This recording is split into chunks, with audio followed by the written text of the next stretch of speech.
Hello hi friends, welcome to my channel. అందరికీ నమస్కారం అండి. ఈరోజు మన వీడియోలో ప్రతి ఇంటి మహిళలకు ఉపయోగపడే మంచి మంచి చిట్కాలు ఉంటాయండి. ముందుగా ఫస్ట్ టిప్ వచ్చేసి ఈ విధంగా మనం సోప్ని యూజ్ చేసేసి బాక్సులను పడేస్తూ ఉంటాము. ఏ సోప్ అయినా సరే బాక్స్ను పడేయకున్నట్లే ఈ విధంగా చూడండి. ఇలా తీసుకొని దీంట్లోనే ఒక 4-5 అగ్గి పుల్లలను తీసుకొని యూజ్ చేసిందైనా పర్లేదు, లేదంటే ఈ విధంగా ఒక 4-5 అగ్గి పుల్లలను తీసుకొని ఇలా బాక్స్లోకి వేసేయండి. ఇలా వేసేసిన తర్వాత నెక్స్ట్ ఇంట్లో యూజ్ చేసే సోప్ మనం లాస్ట్ చిన్న చిన్నవి పడేస్తూ ఉంటాము. అలా కాకున్నట్లు ఈ విధంగా తీసుకొని దీనిలో వేసేసి దీనిలో ఇంట్లో యూజ్ చేసే ఏదైనా పర్వాలేదు ఇలా పౌడర్ని వేసేయండి. వేసేసి దీన్ని ఎందుకంటే ఇప్పుడు చలికాలం వానాకాలం కదండి, బట్టలు అనేది సరిగా ఆరవు, అది స్మెల్ అనేది వస్తూ ఉంటుంది అలానే పెడితే. అలాంటప్పుడు బట్టల్లో తీసుకొని పోయి పెడితే మంచి సువాసన అనేది వస్తుంది. ఇలా దీని మీద ఒక పిన్నిస్ తీసుకొని చూడండి ఇలా హోల్స్ పెట్టేసి ఆ బట్టల్లో పెట్టినామంటే అలా ఎలా స్మెల్ అనేది రాదు, మంచి స్మెల్ అనేది వస్తుంది. ఒకసారి ట్రై చేసి చూడండి. ఎలా ఉందో నాకు నచ్చితే కామెంట్ చేయండి, అలానే లైక్ చేయండి ఫ్రెండ్స్. చూడండి నెక్స్ట్ సెకండ్ టిప్ వచ్చేసి చూడండి, అందరి ఇళ్ళలో ఇలాంటి కొబ్బరి చిప్పను యూజ్ చేసేసి కొబ్బరి చిప్పను పడేస్తూ ఉంటాం, కొబ్బరిని ఒకటే తీసుకొని. అలా కాకున్నట్లా చూడండి ఇలా ఇంట్లోనే ఎల్లిపాయలు రోదిని ఎంత మంచిగా యూజ్ అయితే చూడండి.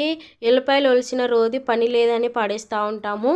అలా పడేయకున్నట్లా ఇలా ఒకసారి ట్రై చేసి చూడండి. దీనిలో ఎల్లిపాయలు రోది వేసేసి దీనిలో కొంచెం 4-5 లవంగాలను వేయండి.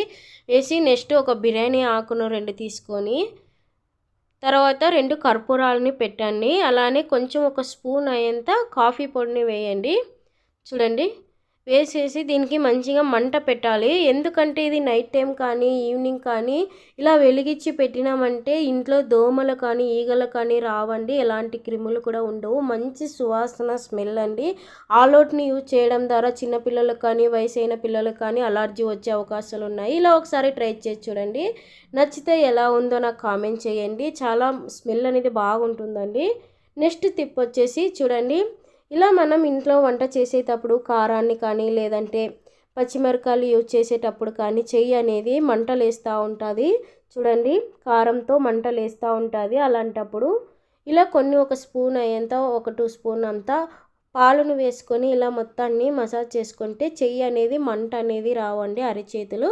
ఒకసారి నచ్చితే ట్రై చేయండి, ఎలా ఉందో కామెంట్ చేయండి. ఫస్ట్ టైం కనుక మన ఛానల్ని చూస్తున్నట్లయితే ప్లీజ్ సబ్స్క్రైబ్ చేసుకొని పక్కన ఉన్న బెల్ ఐకాన్ని ప్రెస్ చేయండి.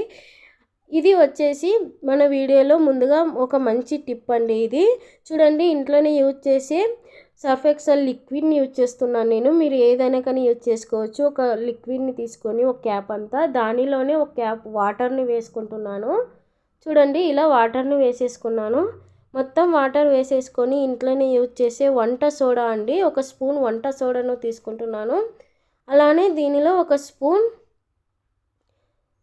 సాల్ట్ తీసుకున్నాను, పొడి ఉప్పు తీసుకున్నాను, లా ఉప్పు కాదండి. చూడండి తీసుకొని మంచిగా మొత్తాన్ని మిక్స్ చేసేసుకోవాలి. దీనిలో సాల్ట్ ఉప్పు లిక్విడ్ ఉంటుంది కాబట్టి మనం ఇంట్లో ఏమైనా క్లీన్ చేసుకోవడానికి మంచి మ్యాజిక్ లిక్విడ్ అని చెప్పవచ్చు. చాలా మంచిగా పనిచేస్తుందండి ఇది. ఒకసారి ట్రై చేసి చూడండి.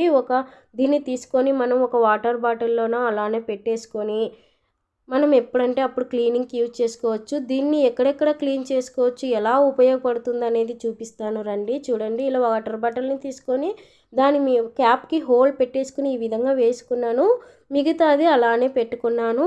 దీన్ని లిక్విడ్ని ఇంట్లోనే తయారు చేసుకొని మనం అలానే పెట్టుకోవచ్చు. చూడండి ఇక్కడ స్టవ్ అనేది చాలా గలీజ్ అయిపోయింది, మనం క్లీన్ చేసుకోవడానికి చాలా ఇబ్బంది పడుతుంటాము. ఇలా సింపుల్గా ఒక 5 మినిట్స్లోనే మనం క్లీన్ చేసుకోవచ్చండి. ఎలా క్లీన్ చేసుకునేది చూపిస్తాను రండి. చూడండి ఆ లిక్విడ్ అనేది వంట సోడా సాల్ట్ ఉంటుంది కాబట్టి క్లీనింగ్కి చాలా మంచిగా పనిచేస్తుందండి. చూడండి ఇలా ఈ విధంగా తీసుకొని మొత్తాన్ని వేసేసుకున్నాను. వేసుకొని ఒక 5-10 మినిట్స్ అలానే పెట్టేసుకోండి. పెట్టేసుకుంటే దానిలో ఉండే మరకలన్నీ సాల్ట్కి అనేది వీడుస్తుంది అన్నమాట. చూడండి ఇలా వేసేసుకొని ఇలా ఒక స్క్రబ్బర్ తీసుకొని మొత్తాన్ని ఈ విధంగా చేసుకోండి. ఇలా చేసుకోవడం ద్వారా మొత్తం చేసేసుకున్నాక ఒక క్లాత్ తీసుకొని మొత్తం క్లీన్ చేసేయండి. అలానే నెక్స్ట్ వచ్చేసి డ్రై అయిన క్లాత్తో ఒకసారి మొత్తం క్లీన్ చేసినామనుకో మొత్తం క్లీన్ అనేది అయిపోతుందండి. అలానే చాలా మంచిగా పనిచేస్తుంది. ఒకసారి ట్రై చేసి చూడండి ఎంత క్లీన్ అయిందో. అలానే అదే లిక్విడ్తో ఇంకా ఏం పని చేయొచ్చు అని చూపిస్తాను చూడండి. ఇప్పుడు మనం స్టవ్ ఇవి కూడా చాలా గలీజ్ అయిపోయాయండి. అలానే పెడితే చాలా గలీజ్గా కనిపిస్తాయి. ముందుగా మనం ఇప్పుడు మ్యాజిక్ లిక్విడ్ని తయారు చేసుకున్నాం కదండి, దీనికి కూడా యూజ్ చేసుకోవచ్చు. ఇంట్లో ఆ లిక్విడ్ రెడీ చేసి పెట్టుకుంటే అన్ని క్లీనింగ్కి పనికి వస్తుందండి. చూడండి ఈ విధంగా ఇప్పుడు తీసుకున్న లిక్విడ్ని తీసుకుని ఈ విధంగా స్క్రబ్బర్తో మొత్తాన్ని క్లీన్ చేసుకున్నాను. చూడండి స్టాండ్ మొత్తాన్ని ఈ విధంగా మొత్తాన్ని వాష్ చేసుకోవడం ద్వారా చాలా క్లీన్గా అయిపోయిందండి. చూడండి వాష్ చేసి చూపిస్తున్నాను ఎంత క్లీన్గా అయింది చూడండి. ఇలా ఇంట్లో మనం క్లీనింగ్ పెట్టుకుంటేనే చాలా చూడడానికి కూడా బాగుంటుంది. అలానే ఎలాంటి స్మెల్ కూడా రావండి. చూడండి ఎంత క్లీన్ అయిందో. ఫస్ట్లో ఎంత గలీజ్ ఉంది, ఇప్పుడు ఎంత క్లీన్ అయిందో మీరు ఒకసారి గమనించవచ్చు. ఈ లిక్విడ్ అనేది చాలా పనిచేస్తుంది. నెక్స్ట్ చూడండి బాత్రూంలో ఉప్పు నీరుతో ట్యాప్లు అనేది ఎంత కలకట్టిపోయింది, అంతా అలానే కూర్చొనేసింది. గలీజ్ అనేది పోనే పోదు మనం వాష్ చేసినా కానీ. చూడండి ఇప్పుడు లిక్విడ్ తయారు చేసి పెట్టుకున్న అదే లిక్విడ్ని ఈ విధంగా యూజ్ చేసుకున్నాను. ఇలా వేసేసుకొని ఒక స్టీల్ స్క్రబ్బర్ తీసుకొని మొత్తాన్ని వాష్ చేసేస్తున్నాను. చూడండి చాలా మంచిగా వర్క్ చేసిందండి. చూడండి వాష్ చేసి మొత్తం నీళ్ళేసి కడిగి చూపిస్తున్నాను ఎంత క్లీన్గా అయింది. అప్పుడు ఎలా ఉండింది, మొత్తం ఉప్పు నీళ్ళతో కలకట్టిపోయిందని. చాలా యూస్ఫుల్ అయిందండి. అలానే ఫ్రిడ్జ్ని కూడా క్లీన్ ఫ్రిడ్జ్ కానీ మనం ఇంట్లో అన్నం తినే డైనింగ్ టేబుల్ మీద కానీ మొత్తం టైల్స్ ఎక్కడన్నా కానీ మ్యాజిక్ లిక్విడ్ చాలా పని చేస్తుందండి. ఒకసారి మీరు ట్రై చేసి చూడండి ఎలా వచ్చిందో నాకు కామెంట్ చేయండి. నచ్చితే లైక్ చేసి షేర్ చేసి సబ్స్క్రైబ్ చేసుకుని పక్కనున్న బెల్ ఐకాన్ని ప్రెస్ చేయండి. Thank you for watching friends.